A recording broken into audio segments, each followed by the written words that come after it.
आपला दादा हरपला. प्रत्येक ठिकाणी वेळेवर जाणारा माणूस आज चुकीच्या वेळी गेला. सकाळी 8:10 मुंबईहून निघालेलं विमान 8:45 बारामतीच्या रडावर गायब झालं. आज नियतीच्या घड्याळाची वेळ चुकली.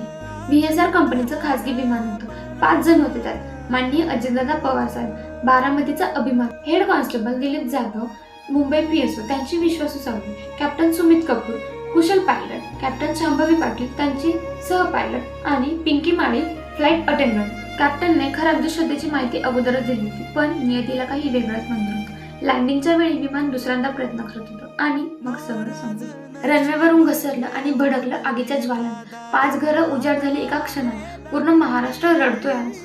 सुनेत्राताई, पार्थ, जय, काका शरद पवार, आज संपूर्ण महाराष्ट्र अश्रूंनी भिजलंय. उद्या सकाळी 11 वाजता विद्याप्रतिष्ठान मैदानावर पूर्ण राजकीय सन्मानाने निरोप देण्यात येणार आहे. 66 वर्ष, अनेक स्वप्न, अपूर्ण वचन, पण तुमचं काम, तुमची आठवण कायम राहणार. माननीय Ajitdada Pawar saheb, head constable Dilip Jadhav, captain Sumit Kapoor, captain Shambhavi Pathak, Pinky Mali या 5ही जणांना भावपूर्ण श्रद्धांजली. ओम शांती.